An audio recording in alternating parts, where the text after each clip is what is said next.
Golden Boy Real Guide to Treasures. Ang ating episode ngayon mga katiats ay tungkol sa tatlong klaseng Yamashita Gold Bars.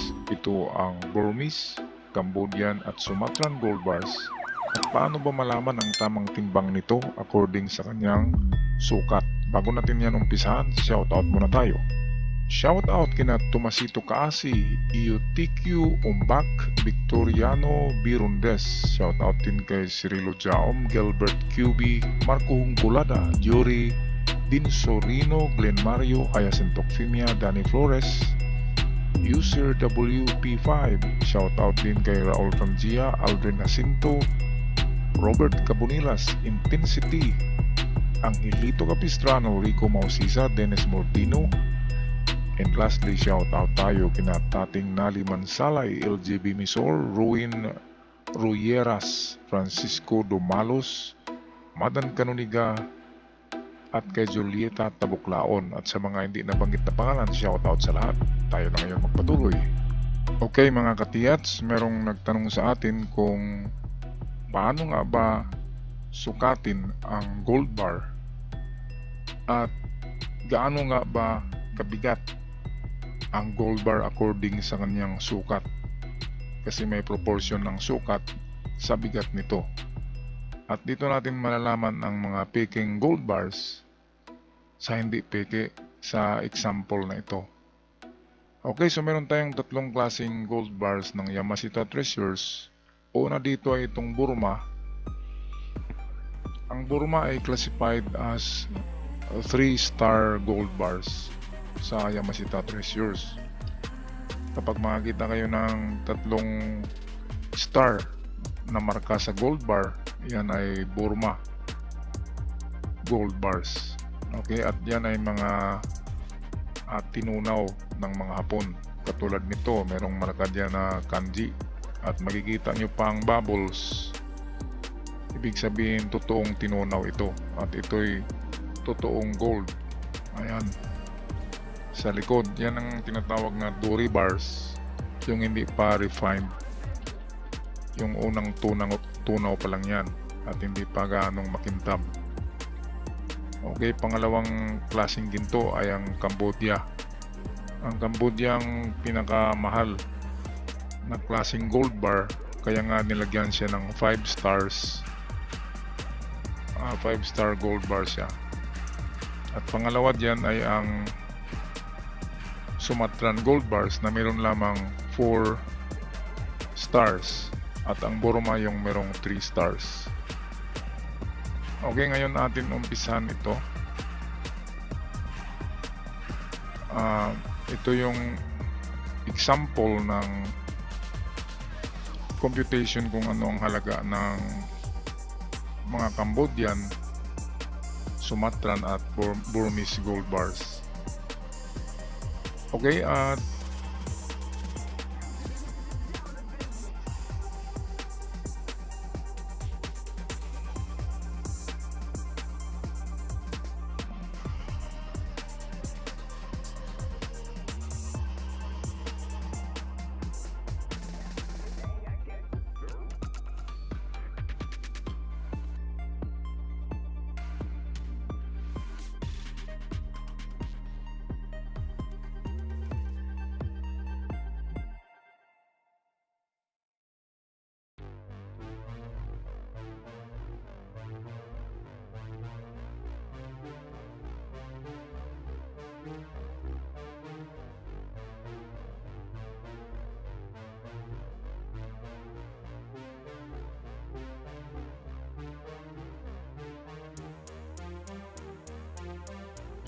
example dito, ito kasi mga Dory bars pa ito, hindi pa to refined. Ito ay 22 carats pa.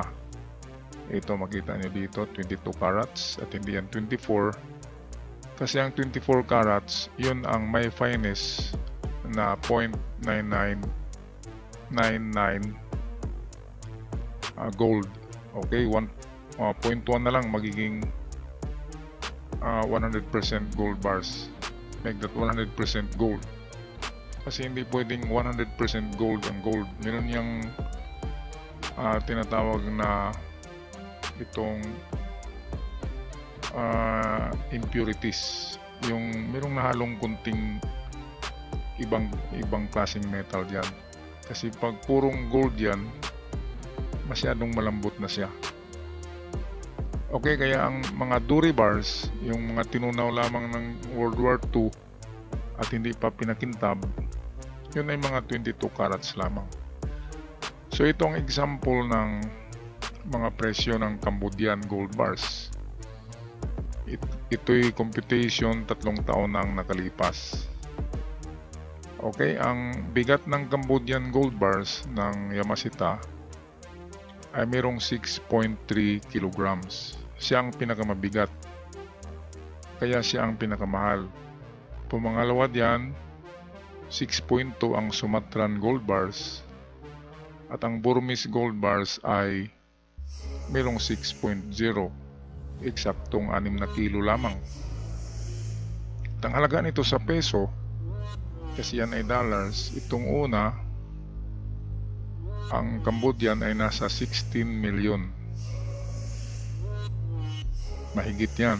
At itong Sumatran ay 15 million 0.7. Okay, 15,700,000. While itong Burmese, kunti lang ang diferensya, ay 15.2 million. Yan sa timbang niya na 6.0 kilogram sa Burmese gold. Sa Cambodian 6.3, 6.2 ang Sumatran. Ibig sabihin, pinakamabigat at malaking gold bars ang Cambodian gold bars sa Yamashita Treasures. At ang pinakamaliit na gold bars ay Burma gold bars. Pero kayong nakikita sa internet na nilalagyan ng 5-star ang Burma, yan ay peke. Ito ang totoong Burmese gold bar na nilagyan ng code ng Hapon na 3-star. Ayan, kitang-kita. At ang Cambodia, ito ay peking gold ito. Kitang-kita naman sa pintura pa lamang ay Pylox lang yan at gawa sa tingga. Ayan, pero tama ang kanyang star. Meron siyang 5 stars ang Cambodia. At ito, mali itong dot niya dito. Kaya piki na kagad yan. Dapat yan dito ang dot. 0.999% pure gold. At hindi yan nilalagyan ng AU. Itong AU kasi, yan ang metal element ng gold. At hindi naglalagay ang Hapon ng ganyan. Nilalagay nila bagkus ay sign ng gold na ganito. Katulad dito sa unang gold bar, makikita nyo nandito yung kin. Ayan, at hindi nilalagay yung EU. Sobrang scientific naman yun. Yun ang metal element ng gold. Sa itong ating chemistry, noong high school tayo, nandyan yan. Ang mga metal elements. Okay, at Sumatran gold bars, piki din ito. In-erase ko lang yung isang star dito, nilagay nila dyan 5 star. Ang Sumatran ay 4-star gold bars. Itong narito sa picture ko, ito ay piki. Nilagyan din ng EU, ayan. Hindi naglalagay ang Hapon ng ganyan. At ang mga tinunaw ng Hapon na gold bar noon na hindi makinis na ganito. Ito'y na to, process na gold na to.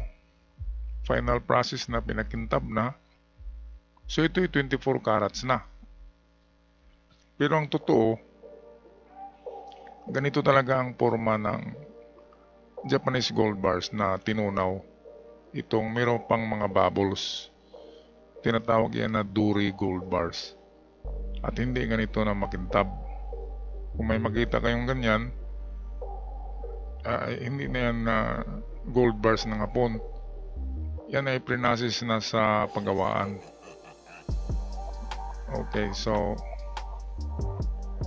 ngayon ay punta tayo sa paano i-compute nyo ang size ng gold bars. So dito makikita natin sa gold finest table na 24 carats ang pinakamalaki ito, at meron siyang finest equivalent na 0.999 at hindi 99.9. Maling-mali yun. Okay, so ang karamihan ng Japanese gold bars ay narito lamang sa 22 carats gold, at meron siyang finest na 9.16. Kaya itong 9.16 ito ang gagamitin pag multiply mamaya para makuha natin ang eksaktong timbang ng gold with respect to the length, the width, and the height of the gold bar. Okay, so narito sa example itong mga katiyatso. Atin to i-drawing sa isang dito para makaklaro. Okay, so halimbawa ang gold bar, kapag tiningnan yan sa top view, ay meron siyang dalawang klaseng length kasi nagaganyan yan, at meron ding dalawang width at isang height. Okay, so kung side view ito ay pag ganito ang kanyang itsura. Ayan. So mahaba itong sa baba. Itong dito ay mahaba kaysa dito sa itaas. Okay. At ang baba nito, drawing natin dito sa kabila.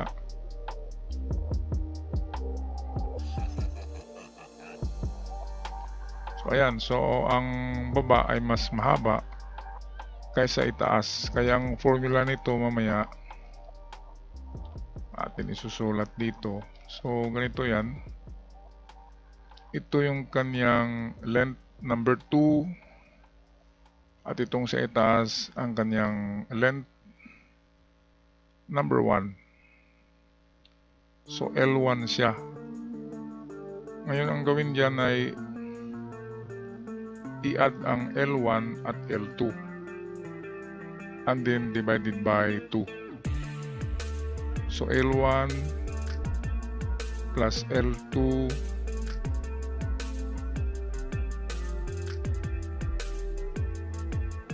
and then divided by 2. So lalabas dyan ang length 1. Ngayon ang width ay width equals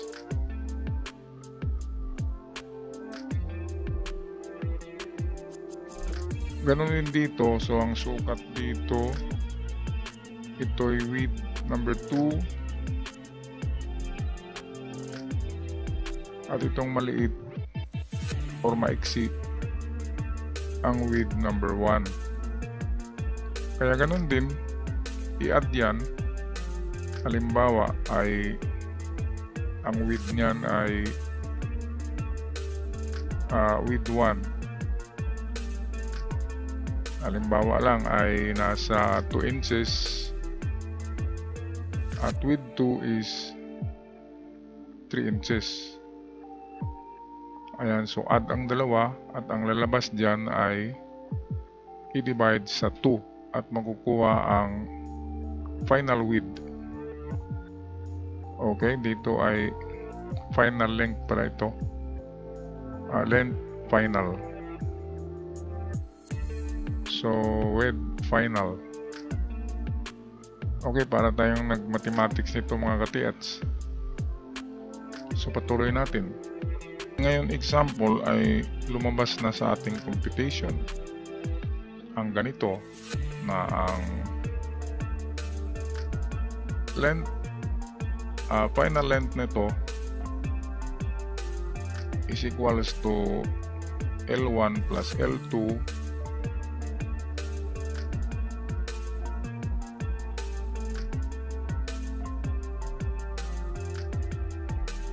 at halimbawa ang lumabas ay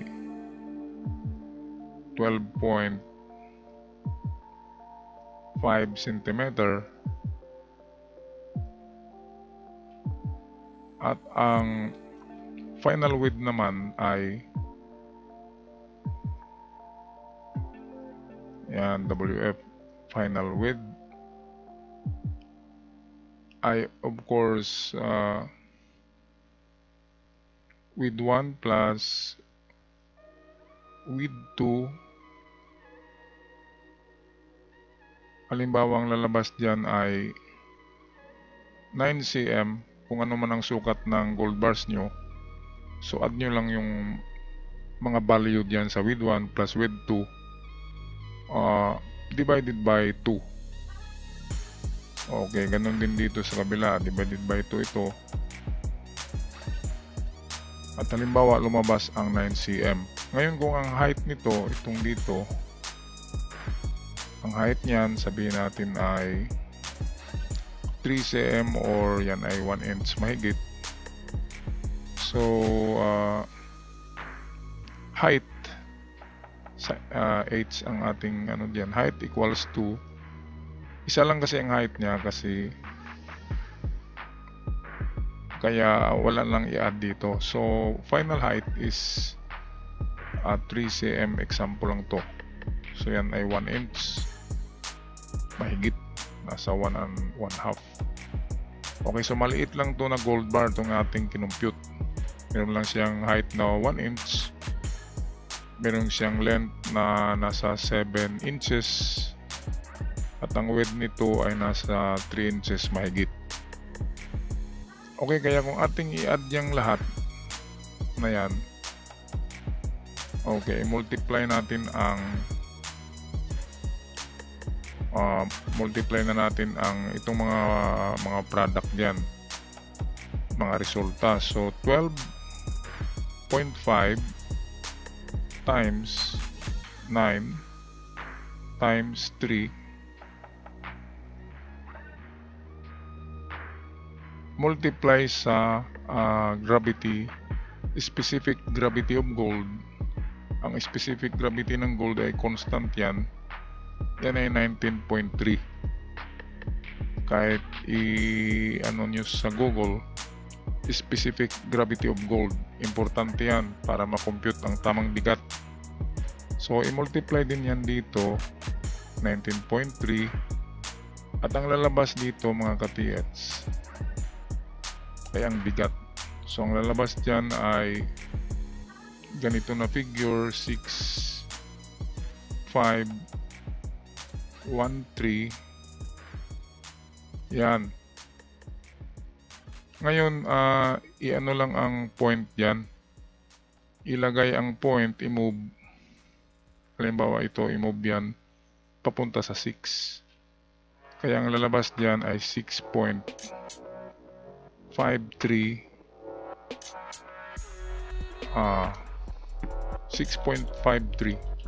ulitin natin pagsulat. Ito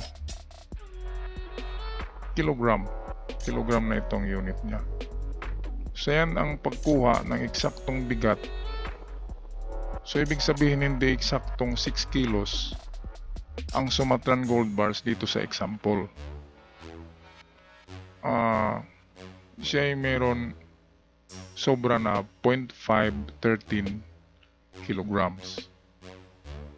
Okay, at ang Sumatran gold bars ayon sa computation ay nasa 6.2. So ang Sumatran ay 6.2 kilograms, while ang Burmese or Burma gold ay eksaktong 6 kilogram. Kaya mas mabigat itong kinumpute natin na Cambodia. Ito ay Cambodian gold bars.